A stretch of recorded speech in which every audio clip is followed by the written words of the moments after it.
I'm enthusiastic about 2010. If you look at the moves that were made, both the strengthening of the organization, talent coming in at every level, the amount of talent that we have throughout the organization that will be impacting in Pittsburgh in 2010 and beyond, I think it's very encouraging. But also, if you look at the additions that Frank and Neil were able to make, very process-driven, very strategic, looked at what the gaps were, and I think very effectively were able to go out into the marketplace and bring in support where the young team's going to need some help. I'm enthusiastic. Oh, in terms of performance on the field, absolutely unacceptable. We cannot, we are going to win more games than we won last year. We are going to see improvement on the field in Pittsburgh in terms of wins and losses. We have to. And I said last year my expectation was for improved performance, and midway through the season we clearly weren't seeing that, and the team took decisive action, made change, and that's part of why you have the broader talent pool from which the pieces are going to be able to be built for the 2010 Pittsburgh Pirates and for the organization going forward.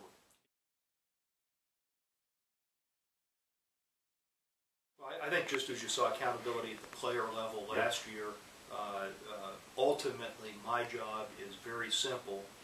It's to set the level of expectation to win games in Pittsburgh, period. And my tool to do that is to hold people accountable to reach that goal.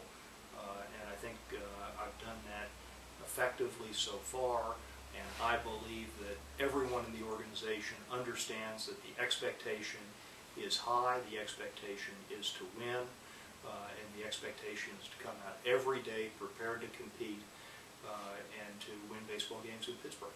I need to believe in and support. If I ever don't believe in the team, we'll replace the team. Right?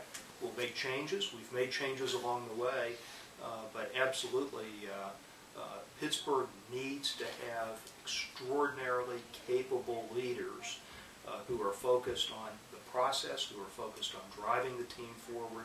That's how we're going to compete. That's how we're going to win in Pittsburgh.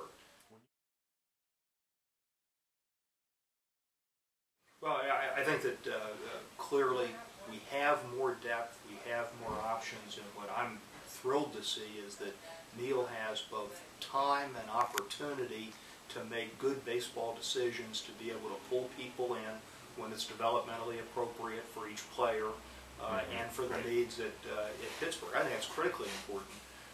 Do we ever have enough talent? Absolutely not. Are we going to continue with some of the talent acquisition strategies we've had? Sure, we need another great draft. We've had 2 good drafts. We need to do it again. We need to do it again. We need to do it again. International signings, we need to keep our focus on that ball as well, and continue to bring talent at the bottom every way we possibly can, so those options are available not only in 2010, but the choices hopefully will become more and more difficult every year as we move forward. I think that what we've done is we've been able to bring in seasoned talent at critical areas, whether it's at second base, whether it's in the bullpen. We've been able to bring in seasoned talent and at the same time not have a block for the strong young talent that's moving its way up through the system. I think that it's not realistic to expect that we will never have to supplement and bring pieces in. I think that's exactly what you've seen. Very strategic supplementing this year, but that's a process I think we'll always have to be open to and always have to execute well.